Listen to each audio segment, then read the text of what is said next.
Eu costumava pensar que o mal vinha de fora, dos noticiários, dos becos escuros, dos olhos que a gente desvia na rua.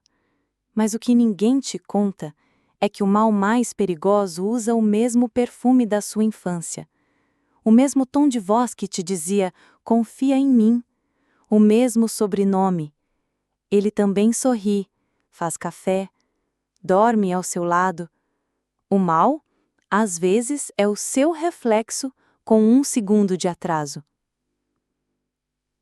Tudo começou com uma caixa. Não uma caixa qualquer.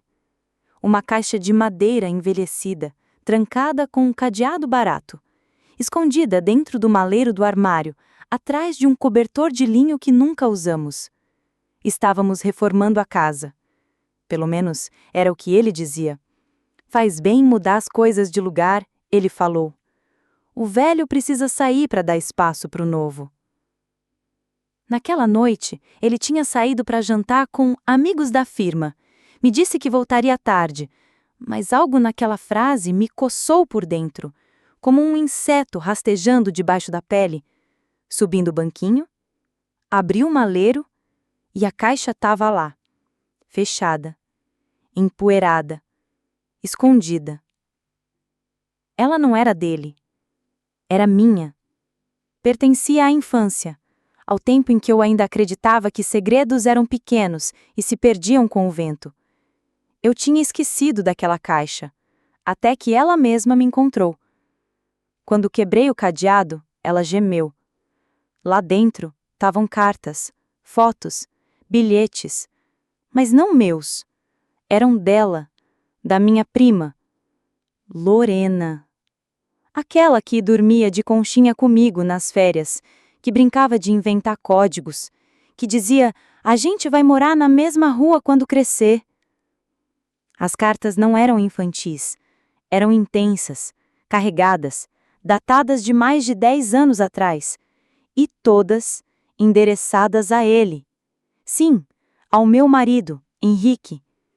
Elas começaram antes de mim, antes do nosso namoro, antes do nosso casamento, antes da minha ilusão de que um dia eu havia sido a escolha. Nas cartas, ela descrevia encontros, beijos escondidos no portão da escola, planos de fuga. E o pior, ela falava de mim. Ela não vai suspeitar, ela nunca desconfia de ninguém, ela me idolatra, e isso é o que torna tudo mais fácil. Aquelas palavras me rasgaram, não como faca, mas como ferrugem, lentas, profundas, silenciosas. Naquele momento, percebi, eu não era a esposa traída. Eu era o projeto deles, a encenação, o álibi. Fechei a caixa, mas não fechei os olhos. Fui até o armário dele, peguei a carteira e encontrei o cartão. Motel Lux Garden, Suíte Rubi, Henrique e Lorena. Não precisava de mais nada, mas eu queria tudo. Nos dias que se seguiram, virei uma sombra. Passei a observar o tom de voz dele ao falar no celular, a frequência com que ela aparecia na casa da minha mãe por acaso, as ausências aos domingos, as desculpas baratas, e então vieram os flashbacks. Lembranças que antes pareciam doces, agora eram podres. Aquela vez que ela se ofereceu para me levar no hospital quando caí da escada. Ela ficou sozinha comigo. Henrique chegou depois, nervoso, mas não por mim.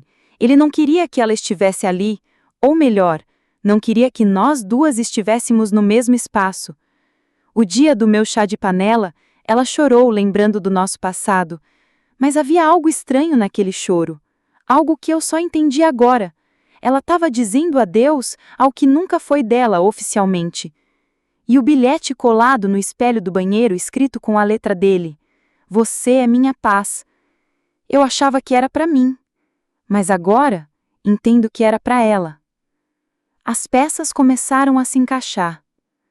Me afastei de todos, fingi estar doente, evitei os encontros, passei a registrar tudo.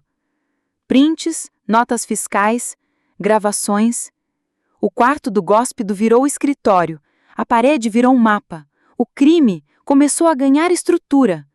E quanto mais eu descobria, menos raiva eu sentia. Não porque doía menos, mas porque doía tão fundo que a dor virou outra coisa. Virou lucidez. Naquela época, comecei a ter sonhos. Sempre o mesmo. Eu entrava no nosso quarto e havia duas sombras deitadas na cama. Elas riam, sussurravam, e quando eu acendia a luz, as duas sombras viravam uma só. E essa sombra tinha o meu rosto.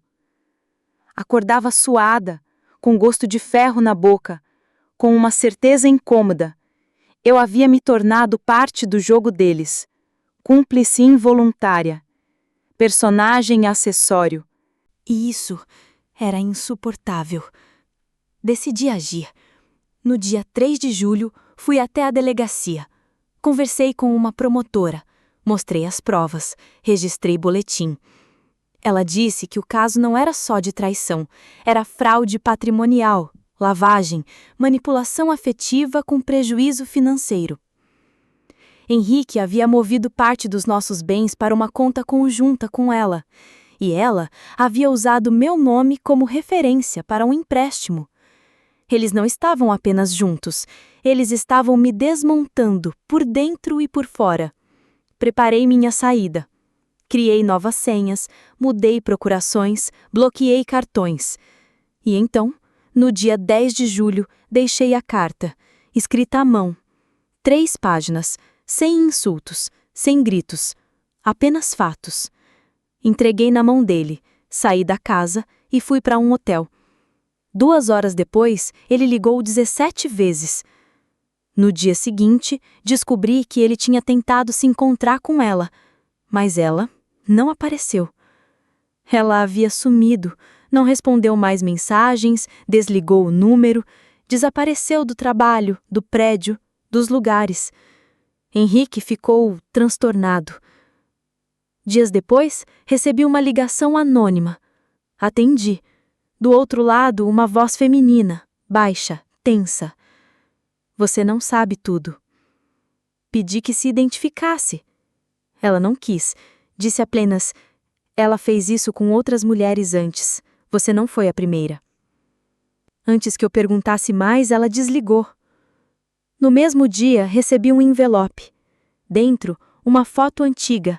Lorena, com outro homem, de mãos dadas, na porta de um motel diferente.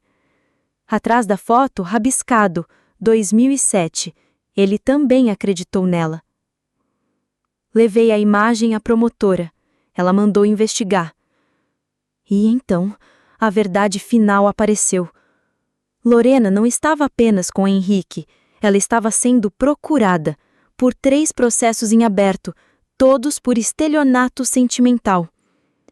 Ela se infiltrava, se aproximava de mulheres em posição de vulnerabilidade, usava seus parceiros e, quando não precisava mais, sumia, como uma história que nunca foi contada, como um fantasma com RG. Henrique não sabia, mas eu sabia, e era isso que me tornava livre. A justiça viria, mas minha libertação já tinha chegado. Na última audiência, ele me olhou como quem pede desculpa sem palavras, mas eu não precisava, porque ali, diante de juízes e provas, quem eu era não importava mais. Importava quem eu tinha deixado de ser. Hoje moro em outra cidade, com outro nome, com a paz que reconquistei peça a peça. E às vezes, quando acordo no meio da noite, ainda ouço a voz dela sussurrando como nos sonhos. Ela nunca vai saber. Mas eu soube. Soube tudo. E transformei essa dor na minha maior vitória. Porque o amor pode enganar. Mas a verdade, quando vem, ela não pede licença. Ela destrói, mas também liberta.